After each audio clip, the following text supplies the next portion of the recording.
qu'on va s'amuser aujourd'hui, Gab? Regarde, on peut monter ici, là, à partir du barrage, là, ça remonte jusqu'à la deuxième chute. Ouais. Puis après ça, bien, si on est motivé, on peut même aller jusqu'à la troisième chute, là, qui est comme en 2 paliers. Là, cette année, l'eau est très basse aussi, là, fait que sûrement que à cet endroit-là, ça sera pas trop pire parce qu'on va pouvoir se rendre facilement pour portager sur les roches. Parce que quand l'eau est très haute, là, les roches ici, là, ils sont toutes, il y a comme plus de portage possible. Fait que Il vu faut qu'il n'y passer a dans pas le beaucoup bois. d'eau, j'ai pas besoin de mettre mes dry pants. Juste en botte de pluie, je vais être correct. Ouais. Je pense que oui. Ouais. OK. On marchera pas dans l'eau, là. On va rester au sec. On n'aurait pas été loin, pas de clé.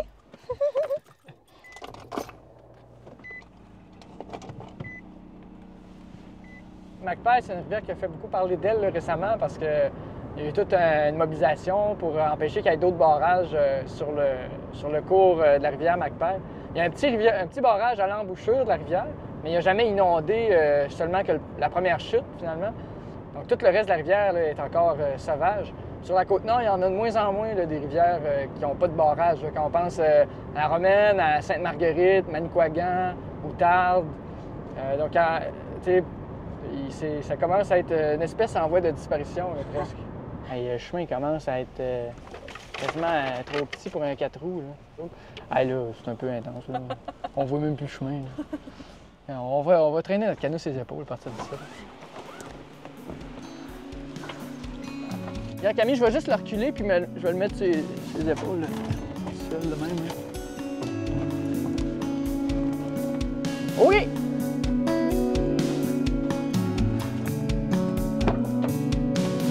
C'est lui qui portage, il aime ça.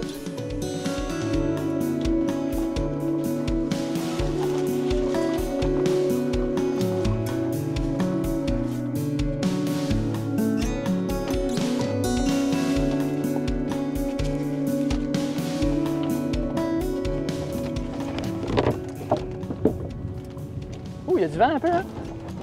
Ouais. OK, fait que quand on fait du canot, il y a différents types de pagaies qu'on peut avoir. Fait que ici, j'ai les deux types que j'utilise le plus. Là. Donc ça, c'est une pagaie d'eau calme. Des fois, on appelle ça une queue de loutre. Puis celle-là est plus style queue de castor. C'est vraiment une pagaie pour les rapides, pour l'eau vive. Fait que la différence, c'est que celle-là, ben, est un peu plus légère, mais est en bois. Puis en fait, la pale est très effilée. Fait que ça va faire on va faire plus de coups, mais qui sont moins forçants là, chacun. Donc pour faire de l'eau calme des grandes distances, là, c'est moins raide un peu sur les articulations aussi. Puis la poignée est plus confortable aussi à long terme. Tandis que celle-là, ben, c'est une poignée qui est en T, donc qui est plus solide, mettons, dans les rapides. Là, on a une meilleure poigne là, sur la pagaie. Puis elle est en bois aussi, celle-là, mais j'en ai qui sont en plastique. Mais celle-là est renforcée aussi avec de la fibre de verre, donc elle est plus... quand des fois, on va frapper des roches là, avec la pagaie. Puis l'idée, c'est que c'est une pale qui est très large, fait qu'on va faire des coups qui sont puissants. Donc on va pas vraiment avancer dans le rapide, faire des manœuvres là, en eau vive.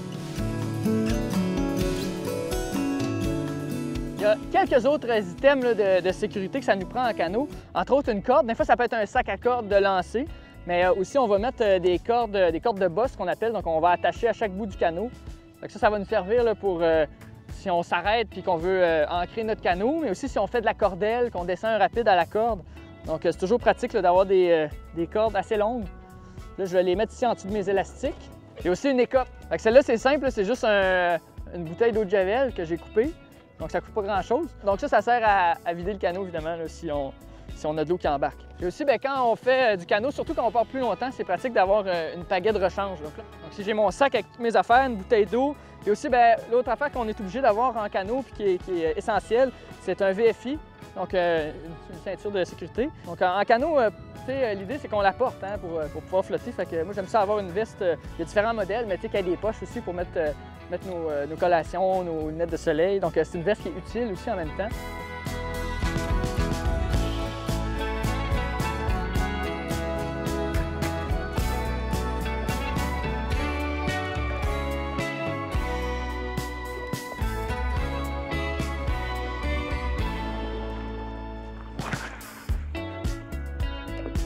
En canot, on se promène sur des plans d'eau, hein, fait que de ne pas pêcher, c'est de manquer quelque chose. Il y en a qui ne pêchent pas, mais c'est leur choix. Mais souvent, quand on traverse des lacs ou des sections calmes comme ça, bien, on peut pêcher à la traîne. Fait que nous autres, quand on a traversé les lacs du Labrador, des fois, pêchait à la traîne comme ça toute la journée. Puis à un moment donné, ben, on prenait le souper en chemin. Ça nous ralentit pas vraiment, là, en fait, dans notre journée, là, pendant toute. Là. Fait qu'on faut juste que tu t'installes. Moi, je la mets comme ça ici, la cote sur un des barreaux, puis sur le plat-bord, puis là, ben, je laisse ça traîner derrière, là, assez loin. Puis après ça, ben, quand on arrive des fosses là, en bas des chutes, ben, là, on peut pêcher plus à prendre le temps de pêcher au lancer. Là.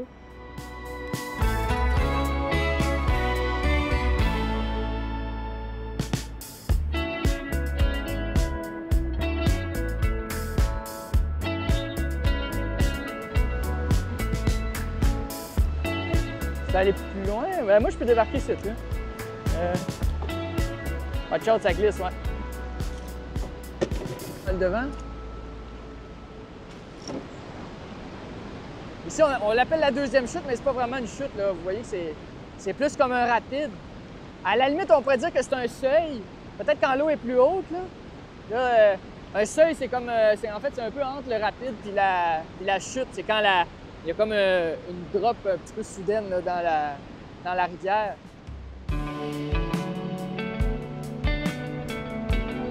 Hey, check ça, les tourbillons, hein, pareil.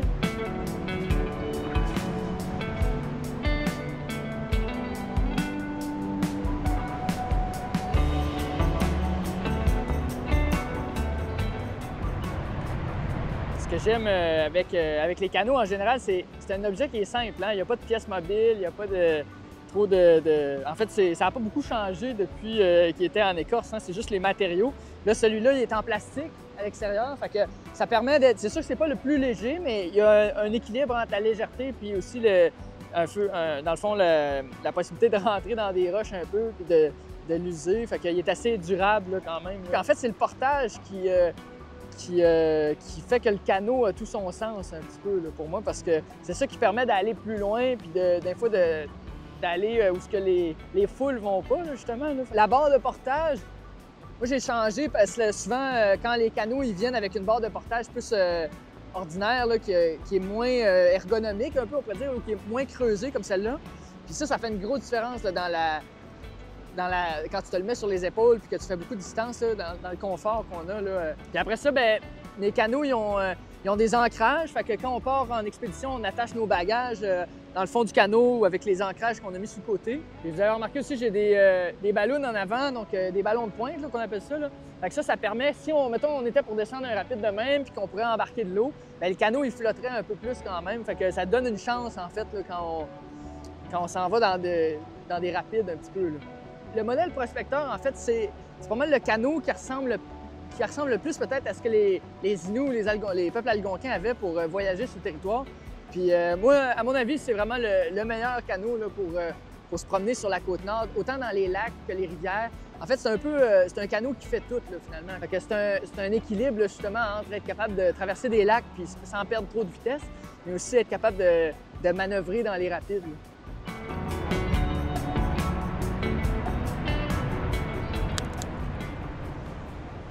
Quand on est en forêt, bien, on a toutes les ressources pour se faire un feu et se faire un thé. Premièrement, on va aller chercher plein de petites branches vraiment secs dans les arbres. On va faire un paquet de spaghettis avec, assez gros. Puis on va mettre notre lighter en dessous pour que ça réchauffe le tas de brindilles puis que ça finisse par le faire prendre en feu. Bien sûr, si on a du boulot, ce qui arrive très rarement sur la côte nord, bien, ça part encore mieux. Puis dès que notre petit bundle de spaghettis est parti, bien, on va y rajouter des branches au fur et à mesure pour grossir le feu. Deuxième ressource, on a de l'eau. Fait qu'avec notre théière, on va chercher de l'eau dans la rivière. Puis on le met sur le feu. Là, on sait qu'il y a des castors ici dans cette rivière-là. Puis je suis une habituée de la beaver fever. C'est pas agréable. Quand tu attrapes la fièvre du castor, c'est une bactérie qui vient des fientes de castor et peut-être d'autres animaux aussi, je suis pas au courant, qui est dans l'eau. Donc, on va faire bouillir l'eau pour être sûr que ça tue les parasites qu'il y a dedans. Puis après ça, on va rajouter c'est de labrador que Gab est allé cueillir juste là, dans l'eau, pour nous faire une bonne tisane. Merci. Santé! Hey, avec thé.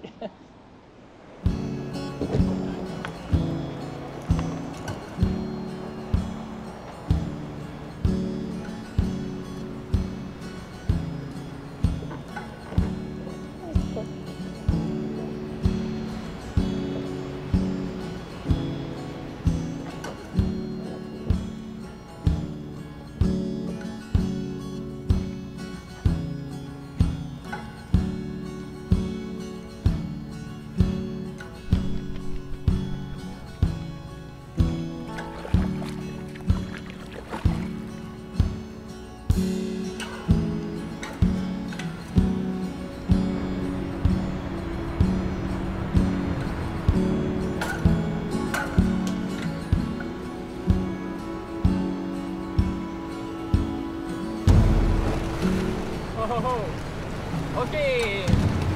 Démonté!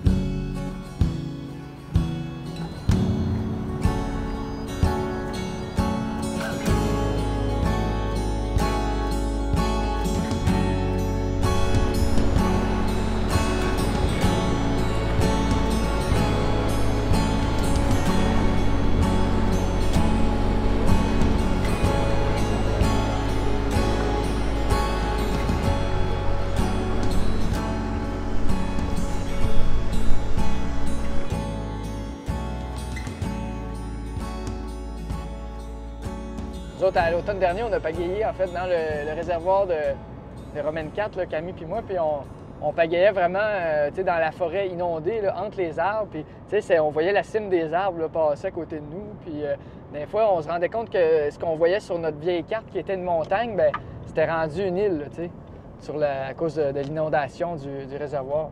Donc, ça a quand même Un gros impact. le paysage est complètement différent, là, en fait, qu'avant.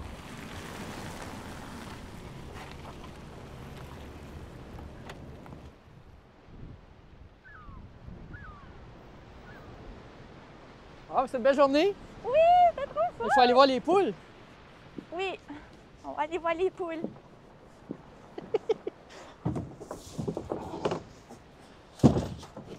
Celui-là, il y a plus de vécu, en fait. Lui? Ah non. Hey, attends un peu. Ben, il y a plus de branches dans le fond, en tout cas.